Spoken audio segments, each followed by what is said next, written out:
Le point transfert. Le point transfert. Exactement. Déjà Suarez, les amis, on va commencer par ça. Je pense ça a que été confirmé. c'est le plus gros transfert de l'année pour l'instant. Je pense pas qu'il va être battu, mais bon, je vois pas qui d'autre pourrait battre un. On en a parlé. Je parle en chiffres. 80 millions, 5 ans. Bon, après, on n'est pas à l'abri de gros transferts du PSG, de City. 80 millions, je pense. À noter que le PSG a quand même appris une sanction par la FIFA, donc ça peut les ralentir. Ouais, moi, honnêtement, cette sanction, c'est une blague. C'est une blague. Pour la simple et bonne raison qu'on sanctionne les clubs qui ont de l'argent. C'est quand même une aberration. On fait vivre tous les autres clubs. Oui, et dans la mesure où en Espagne, si on prend Real, Atlético, Barça, c'est 1,5 milliard de déficit. Pourquoi on ne va pas sanctionner les gars qui achètent à tort et à travers? Parce qu'on va donner 81 millions pour Suarez. Sauf que le Real, il dépense les 81 millions, c'est encore un crédit pour un certain temps. Donc il n'y a pas de DNCG en Espagne, tant mieux pour eux. Mais c'est des clubs qui sont endettés. Donc je ne comprends pas pourquoi on fait le Real n'est pas sanctionnable. Le Real n'est pas sanctionnable parce que le Real, l'année dernière, ils ont dépensé 500 millions d'euros. Ils ont fait rentrer 500 millions d'euros. Voilà. Les seuls qui sont déficits, c'est le Barça et l'Atlético. Et c'est le premier, c'est l'Atlético. Ouais. Mais le Real, c'est le seul qui arrive à équilibrer. Le problème, c'est ça. C'est la sanction du déficit et pas la sanction des gars qui ont l'argent. Parce que les deux sanctions, c'est Man City et le PSG. C'est les deux qui investissent, mais parce qu'il y a de l'argent derrière. C'est ceux qui ont de l'argent et qui n'ont pas besoin forcément. Voilà. Donc je vois pas pourquoi, si ce n'est pour pénaliser. On peut parler de fortune. Il n'y aura jamais de déficit. C'est limité, voilà. On a acheté Cavani. Ils ont fait quoi le club avec l'argent de Cavani? Ils ont réussi à bien vivre une saison avec un transfert de Cavani. Bien sûr. C'est ça, je comprends pas, c'est complètement débile. On va sanctionner des clubs qui font vivre d'autres clubs. Non, mais c'est quoi la blague? Et ça fait vivre aussi l'UEFA par bien sûr. C'est un sketch. De toute façon, la FIFA, l'UEFA, c'est un sketch. De toute façon, je pense qu'ils en ont rien à foutre. Juste derrière la sanction, ils achètent David Luiz. On leur dit, il reste plus beaucoup d'argent. Ils étaient sur les. Non, mais ça, il faut savoir autre chose, c'est que David Luiz, c'est tactique. Il a été signé juste avant que. Non, juste avant, parce que en fait, leur sanction, elle prenait date le 30 juin. Le 30 juin, ils l'ont fait signer juste avant. C'est des mains là, pareil. Et après, ils ont raison, ils sont obligés de jouer tactique. Là, il leur resterait un capital de 60 millions s'ils ne vendent personne. Voilà. En sachant qu'il y a quand même quelques offres, notamment Verratti. Il y aurait une offre en préparation de 40 millions. Un transférable. Oui, je pense aussi qu'il a un transférable parce que ce serait une grave erreur du PSG. Mais par contre, ils avaient forcé justement à ce qu'il y ait 4 joueurs du centre de formation, issus du centre de formation. C'est obligatoire, mais je pense qu'ils y sont quoi. Il y a Rabiot, même si Coman est parti à Juventus. Il y a Onganda, Baïdek. Il faut les garder. Je pense qu'on a fait le tour pour Paris, pour Suarez. Pro-Marseillais. Non, c'est pas une question de pro-Marseillais. Mais on s'éloigne un peu du sujet. Il faut un peu d'humour. On s'éloigne un peu du sujet. On va parler aussi des autres joueurs qui sont transférés et ceux qui ont prolongé, comme Lloris qui a signé à Tottenham pour 5 années. 5 ans. Est-ce que c'est un bon choix de re-signer à Tottenham ou est-ce que c'est un choix de Tottenham de le faire re-signer pour le revendre plus cher derrière? Non, je ne pense pas parce que les bons gardiens, tu peux en trouver quoi. Moi, je ne suis pas d'accord avec ça. Et pour moi, Lloris fait une erreur là-dessus, d'avoir prolongé 5 ans. Je pense qu'il y a quelques opportunités dans des grands clubs aujourd'hui qui ne sont pas forcément pourvus en grands gardiens. Des équipes qui vont certainement faire la Champions League. Je pense à l'AS Roma, qui n'a pas forcément un gardien extraordinaire. C'est qui? C'est plus Denis. Son nom m'échappe. Oui, mais il est tellement bon qu'il a. Il est tellement bon que son nom m'échappe. En même temps, ça va bien sur le profil de Hugo Lloris.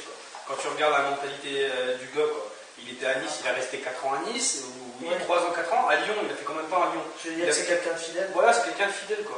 Ouais, mais apparemment, quel objectif pour lui? Non, c'est parce que lui, c'est sa maison, quoi. C'est sa maison, on lui a proposé, à mon avis, une revalorisation salariale, ça c'est sûr que ça a été fait, à son niveau. Ça, mais bien sûr, heureusement, je suis d'accord. Après, moi, j'aurais préféré qu'il passe. Moi, quand il a signé à Tottenham, j'étais deg pour lui parce que je sais qu'il mérite un plus grand club vu le talent qu'il a.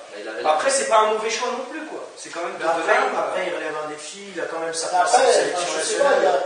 Il y a un club comme l'Atlético, est-ce qu'ils ont recruté un gardien? Parce qu'ils ont plus Courtois. Oui. Ah oui, Courtois Qui retourne à Chelsea. Il retourne à Chelsea. Et c'est l'interrogation, est-ce qu'il va être numéro 1 ou pas? J'espère. Mais la condition sine qua non pour qu'il reste à Chelsea, c'était qu'il devienne numéro 1. Donc on va voir comment Mourinho va gérer ça, mais... Je suis à la Mourinho. Oui, c'est très certainement, mais chez moi. bon, Tchetch est vieillissant aussi. Ouais. Et dans ceux qui ont signé aussi, il y a Nasri, qui a signé aussi 5 saisons. C'est bien. Dans la suite de ces saisons qu'il réalise à Man City, c'est logique. Une belle saison, dans un club avec un projet intéressant. Donc là, c'est cohérent. Ouais, c'est cohérent. Ouais. Il y a des rumeurs comme quoi l'OL serait sur Jordan Ayew. Vous avez quelque chose à en dire? C'est l'arnaque du jour ou pas? Ou c'est les transferts du jour? C'est une rumeur. Non, mais bien sûr, mais après, voilà, je pense pas que. Enfin, voilà, moi je le prendrai pas, quoi. Oui, il a pas encore. Je pense que Lyon, avec ses jeunes, a mieux. Bien sûr. Qui suit trop Marseille. Après, je pense que c'est un garçon qui a beaucoup de talent, mais il a beaucoup de talent, mais. C'est dans la tête que ça suit. Mais il doit encore progresser dans tout. Je pense qu'à Sochaux, déjà dans sa tête, il a progressé. Ouais, largement. Son prêt lui a été profitable, je pense, au moins autant que celui qu'avait fait André Ayew. Mais c'est surtout grâce à les renards, je pense. Mais le problème de Ayew, c'est que je pense qu'il n'aura pas sa chance à l'OM. Je pense qu'il faudrait qu'il trouve un club de moyenne dimension en Ligue 1. Ouais, est-ce qu'il sera dans les plans de Bielsa, quoi, surtout? Ouais, c'est une interrogation aussi. Pour le moment, déjà. Mais rien ne lui a été signifié comme il n'entrait pas dans les plans. Bien sûr. Il faut savoir que, à mon avis, André Ayew peut tirer quelques cordes aussi de son côté en disant. Parce qu'il a quelques cordes à son arc. Il a quand même été 10 fois meilleur à ce Pour faire pression. Mais je pense qu'il faudrait qu'il trouve un club de moyenne, enfin de milieu de tableau, on va dire. À Sochaux, contrairement à Marseille, je trouve qu'il s'est révélé. Enfin, il a fait sa saison, il toute la a failli France se du sauver. football a eu la preuve. Toute la France Voilà. du football, il était impressionnant ce jour. Il a tiré l'équipe vers le haut. Parce qu'il avait le premier rôle. Ouais, bien sûr. C'était lui le leader technique. Bien sûr. C'était lui le leader technique de cette équipe. Et puis même, Donc je pense qu'il faudrait qu'il trouve un club style de Lorient. Qui joue au ballon. C'est la meilleure du tableau, bas de tableau, voilà, c'est ça. qui joue le maintien, et je pense que c'est ça. Et puis voilà, à l'OM, les seules fois où il était titulaire, il n'a pas été brillant. Après, il faisait que des fins de match. Donc forcément, dans ta tête. Des fins de match qui finissaient pas parce qu'il prenait des cartons. Mais bien sûr, non, on a joué dans ta tête, voilà quoi. On a joué 5 minutes. Oui. Et on va continuer dans la série des attaquants. Là, c'est un autre niveau. C'est Mandzukic, qui est le Bayern a vendu à l'Atlético. 5 ans. Après, avec l'arrivée de Lewandowski, c'est normal qu'il. C'est logique, étant donné que Pep Guardiola souvent ne joue sans attaquant, on va dire. Il joue sans attaquant. Le fait que Lewandowski signe va quasi l'obliger à jouer avec un attaquant, même si il n'est pas à exclure qu'il revienne à son système de base sans attaquant, mais avec Müller en pointe, qui n'est pas un attaquant de pointe. Et qui se débrouille très bien. Il se débrouille pas mal, hein. Voilà. Mais c'est pas un attaquant de pointe Bien sûr. de formation, on va dire.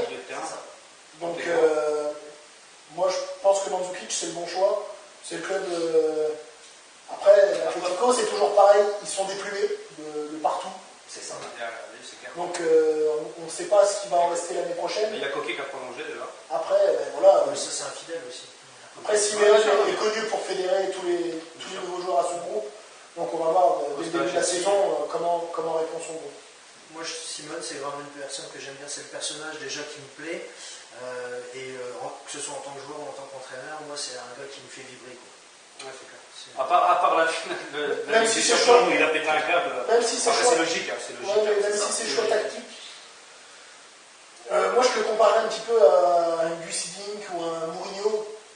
C'est un entraîneur qui s'adapte à son adversaire. Il sait fédérer ses joueurs et ça, mais on a de plus en plus de problèmes avec ça.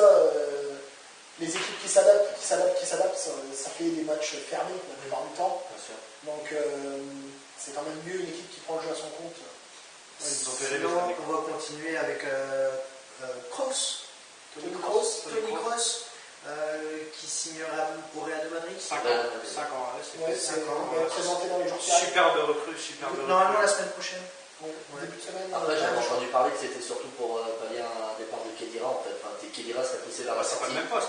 C'est pas le même poste. Apparemment, moi j'avais entendu Khedira, ça. c'est défensif. Toni Kroos, c'est numéro 10 typique quoi. Le problème, je pense que c'est plus au niveau d'André Di Maria. Il pousse aussi également vers la sortie. Et là, ce serait, je pense, le joueur le plus à même de répondre au poste d'André Di Maria.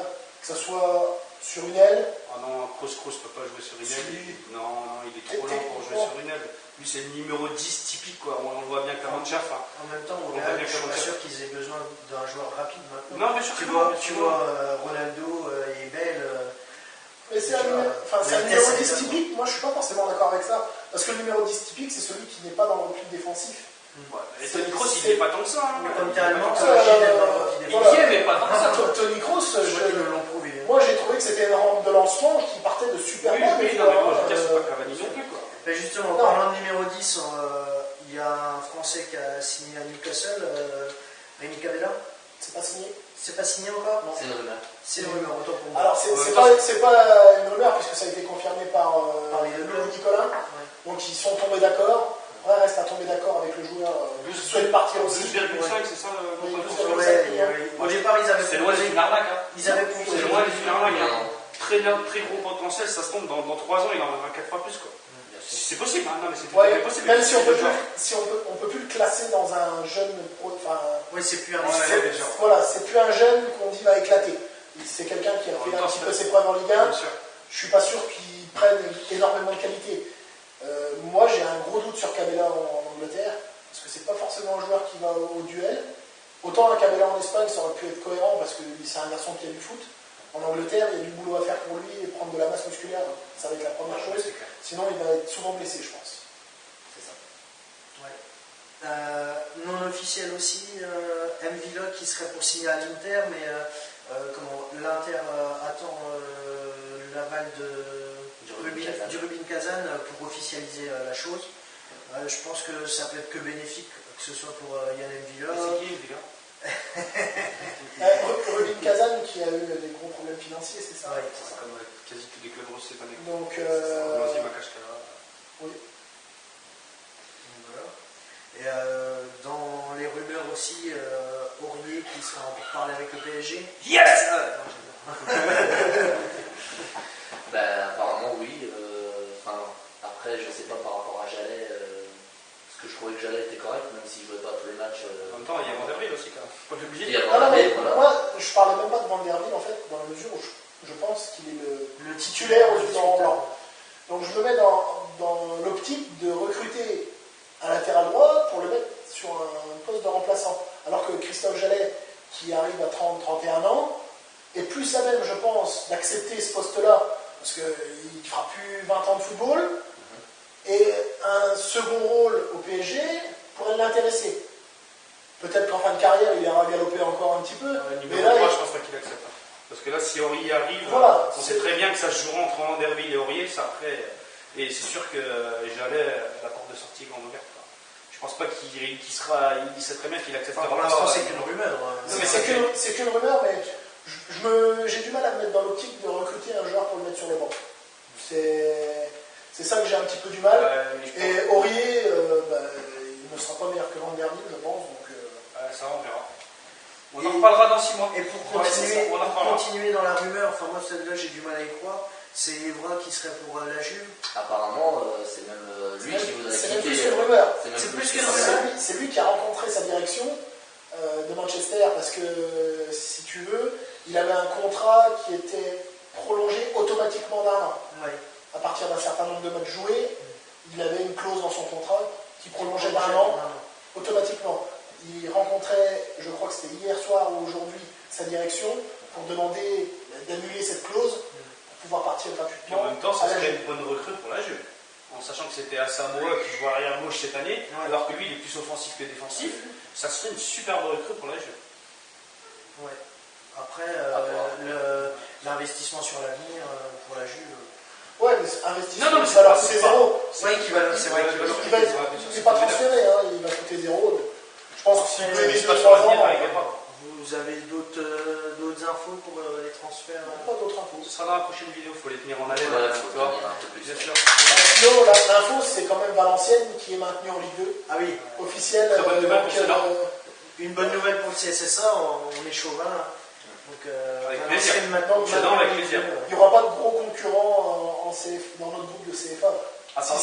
Si ce n'est les équipes qui y sont déjà, mais une descente de. Je pense que ça va. Sachant que les réserves ne montent pas, donc voilà, ça sera fera plus prendre des points contre les réserves. Il y a peut-être quelque chose à jouer là-dessus. Bon, bah, là-dessus, on va finir avec un petit aller Sedan. Bah oui, bien évidemment. Avec grand plaisir. Et puis on vous attend pour la prochaine vidéo, on sera de rendez-vous. Alors n'hésitez pas à rejoindre la page Football sur Facebook et à vous abonner à notre page YouTube Football Foot. Et puis là-dessus. Et si vous avez des questions, n'hésitez pas, on y On y répondra répondra, ici. il n'y a pas de problème. Pas de problème. Rendez-vous après la finale, je pense, Ouais. pour le débrief de la finale de la Coupe du Monde. Avec Ouais. grand plaisir. Et bon match à tous. Bon match, ciao. Ciao.